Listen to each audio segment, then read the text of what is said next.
Hey YouTube, welcome to the review of my new e-bike. It's a Markhor Kun Lun. I've had it now for about a month. Things are going well. Yeah, I'll tell you a bit about the bike, go through the specs, and tell you what I think of it at the end. Alright, so I've built it up with parts off my other enduro bike, ordered it as a frame only. With basically you get a battery, motor and frame. You have to put your own shock in it. Comes with a nice little top tube display, which is quite nice. Built it up with the Fox X2.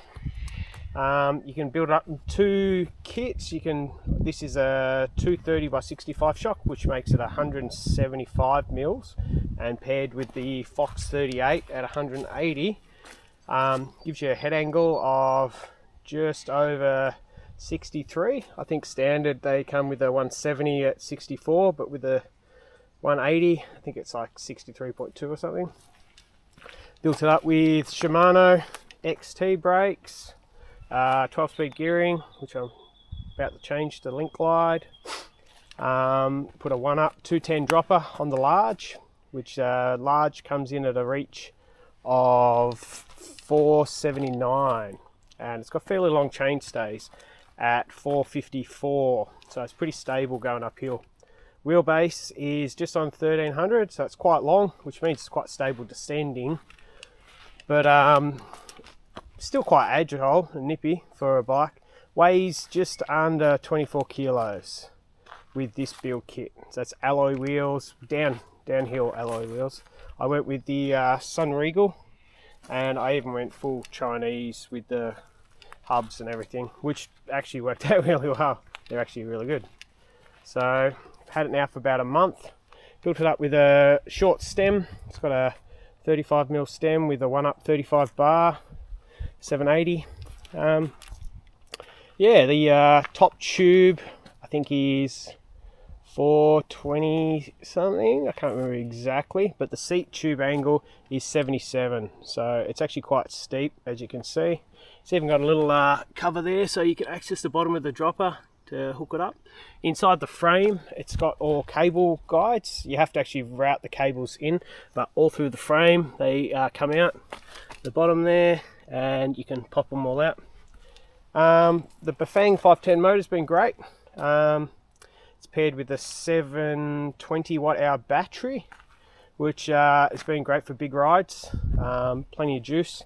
It's the latest cell technology in it as well. So it's got the 2100 cells, which all the big brands have got. So the battery itself only weighs like 3.6 kilos for a 720 watt hour battery. I think it's 720. Somebody else said 740, but I'm pretty sure it's 720, which is great. My old Shimano battery weighed the same, and that was only a 620. So yeah, it's got a 95 newton meters of torque in the motor, and about 600, it says 600 watts, but the other day I was riding it with the display, which I started up. Pretty cool, nifty display. Yep. So if you go through the different modes here, I'll get a good angle. You can actually go through, and it tells you the watts, and in boost it was putting out 680 watts, so that's quite a bit. In boost it's got more than enough power, as you saw in the climb part of the video. Does come with a Bafang M560, which has got 120 newton meters, which is probably, for me, that would be just too much power. I don't need it. I don't even run it in boost most of the time unless it's a really steep climb. So yeah, some people do spec it with a larger fork, and you can actually change this yoke and run a 150 by 75 shock, which takes it out to 199 mil of travel, and then paired with a downhill fork you can turn it into a full downhill beast. This is more of an enduro sort of rig, I would say. Yeah, perfect for my sort of riding. I don't think I need more travel, that's for sure. But yeah, I've had it now for about a month, taken it on a bike trip. All in all, been really happy with it. Handles anything you can throw at it, jumps really well. It's probably not the bike you want if you're doing more flow sort of trails and stuff. You probably want something with a probably 150, 160 mil of travel. But if you're kind of riding enduro, heavy chunk sort of trails, this thing's a beast. Yeah, being a Chinese brand, not many people have heard of it, and full carbon fibre. Linkages are all CNC machined. Quality is right up there. Even the shock, like here, it's got like a insert, so if you strip out the bolt, you don't fuck the frame. So yeah, very well thought out. Even the charging, it's, I wouldn't say supercharging, but 4 hours I reckon for a full charge. When we went away to Narooma recently, we had it on charge, and yeah, it was probably 4 hours and it was fully charged. We did 2 rides in one day, and yeah, it's pretty good on the battery too. It doesn't like suck the juice out of it. The other day I got 45 k's running in Sports Plus, and I still had a little bit of battery left. So if you're fairly good with your battery, oh yeah, the Fang motor, it's got the, whoop, here we go, Eco, Tour, Sport, Sport Plus and Boost. One thing I did notice was the bottom modes, I think it's 50% and then 75, and then from there it's like a 100% torque. But the thing is, what I've read is the motor, the assistance on the torque sensor changes between the modes. So the top 3, even though that they're 100%, the top 3 are not 100% assistance on the torque sensor. So they all feel different. I'm actually buying a chip to tune it myself, not to give it more power, but just to tune the mode so they're more stepped for what I want. You can actually Bluetooth the display with the app, and you can change 4 parameters. Can change the amount of engagement on the crank before it takes up. You can change the acceleration, you can change the amount of torque it provides, and there was one more feature in there. I can't quite remember what it was. Can't remember. But anyway, if you Bluetooth the app, this is a Bluetooth app. Some of the Bafangs don't have that, but this one, yeah, links to my phone. Here's the adjustment. It isn't a Bluetooth controller, but the wire is quite, just kind of sneaks in there. I haven't found any issues with it. Sort of like the, very similar to the Shimano buttons. Yeah, so hope you enjoy. Stay tuned for more content. Cheers. Okay, part of the review, we're going to take it down pins, which is black. It's sort of been raining, so it's a bit wet, so we'll see how we go. You can see a bit of footage of it going downhill.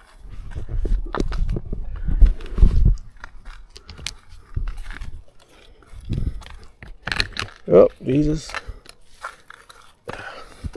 Got the bike turned on this time. Last time I forgot to turn it on.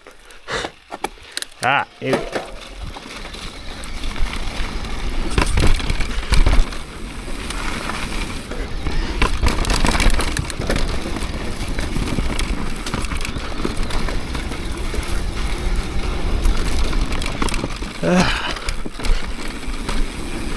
Bit grippier, bit of range really helped with the trails.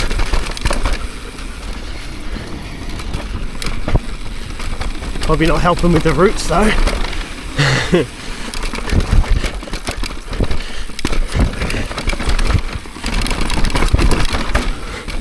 So this is the trail that's perfect for rough, rugged,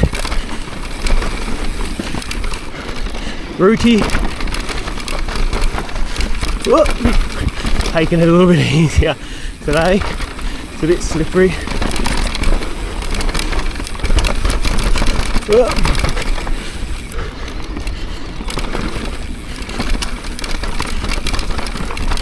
Alright, let it run.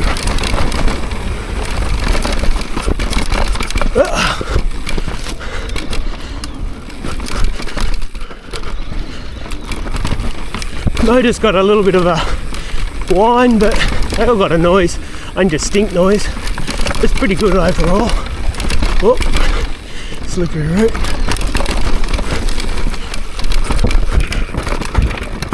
Oh, Jesus.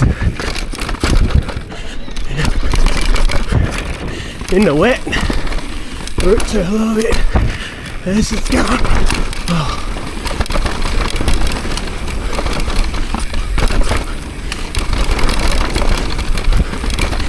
Nice little drop here.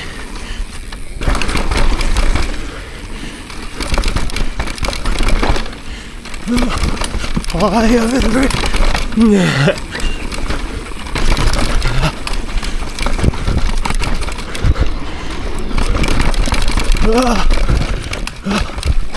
That's good. Alright. Handles it. Bit of a drop off here.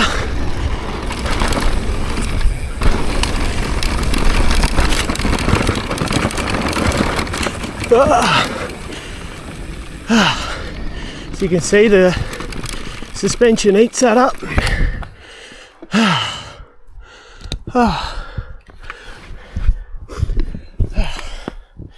Well, as you can see, it handles it quite well. Oh, just catch my breath, sorry. First trail of the day, so a little bit. But yeah, as you saw, handles it quite well. Long, slack, not too long. Well, you wouldn't want any longer. But stay tuned, I'll do a climb video and maybe add in another tech video. See you, mate. Hey, for people who want to see it, I'll climb this bit of trail in boost and you can see what sort of power the Bafang 510 puts out. Yeah, enjoy.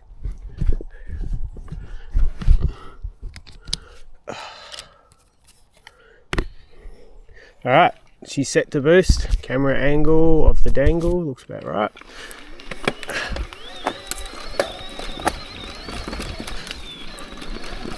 It's pretty powerful in boost. It's got a bit of overrun to it as well. I'll pick your line through here. But she's a bit of a monster in boost. Whoa, whoa, whoa. Gotta get used to the overrun.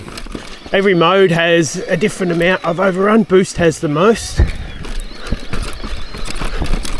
But yeah, I think if you don't like climbing and you want an e-bike, this thing's more than powerful.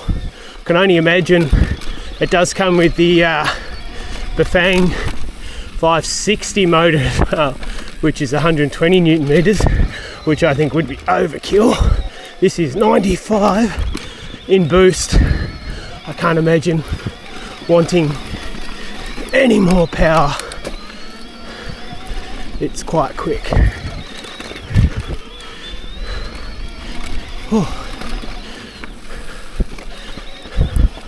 If you're one that likes overrun, you'll like the Bafang motor. Makes climbing trails a lot of fun, that's for sure. Normally they're a drag on your analog bike. On this, with its low weight, for an e-bike that is, you can really hook into the turns and power out. As I said, it's quite nimble for a bike of its size.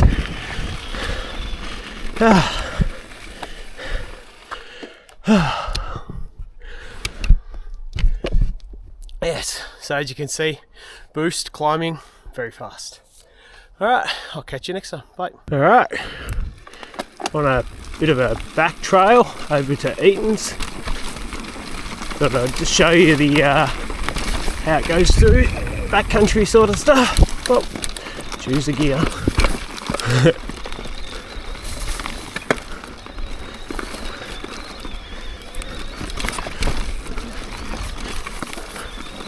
Got it in the Sports Plus mode, so I like to do a little bit of the work myself, get a bit of fitness, believe it or not, on an e-bike.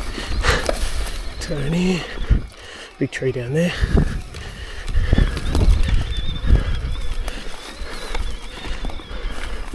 as you saw, boosters got a lot of overrun.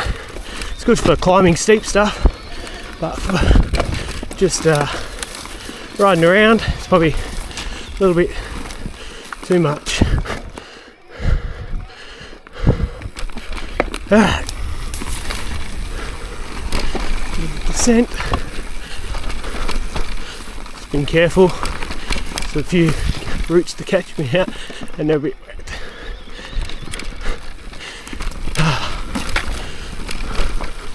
Well, dry on the corners though. Up high, in low.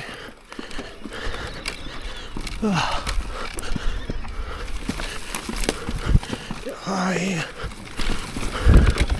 Look, see, boost for this stuff.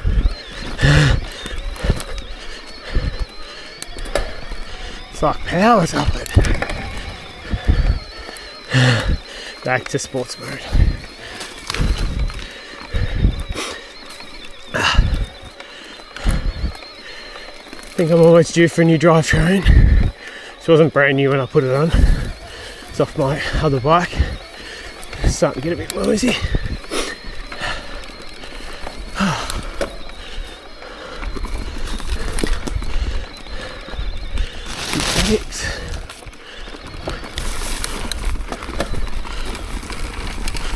Up.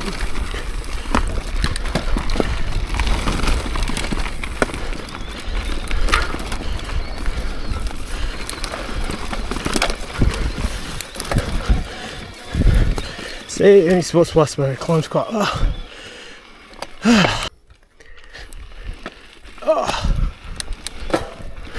Had a bit of rain, it's been quite dusty out here.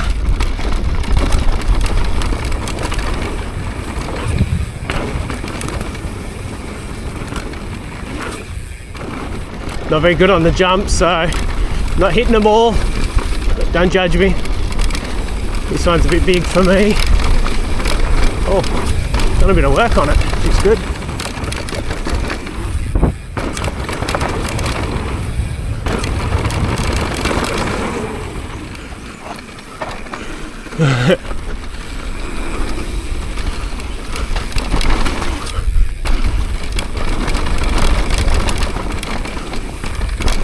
Oh, thank you.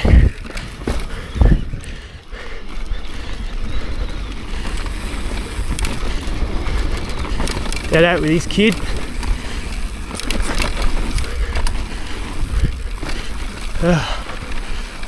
This part's quite techy. Take it easy. It's an A line and a B line. I only do the B line. A line's probably got a bit on it. That's the A line. The B line's got a lot on it too. Here we go.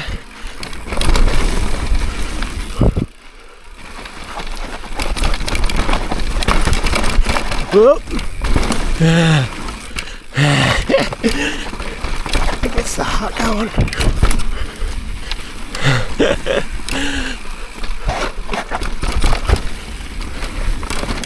Certainly does. Markhor loves it.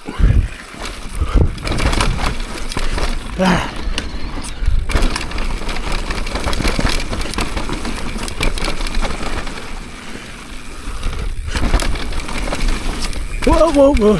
Should have cleared that. What was I doing?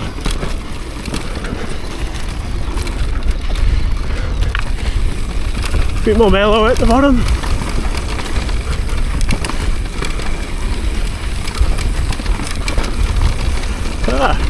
Put a bit of work, firm work on it.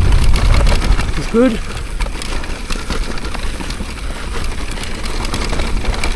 Oh, oh, oh. Janky, janky. Oh, bit of a jump. And jump that. Thing jumps really well. Pretty impressed with it.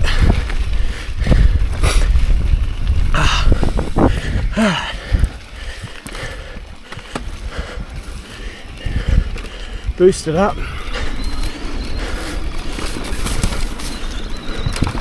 That's ridiculous. Should be called ludicrous mode. Alright.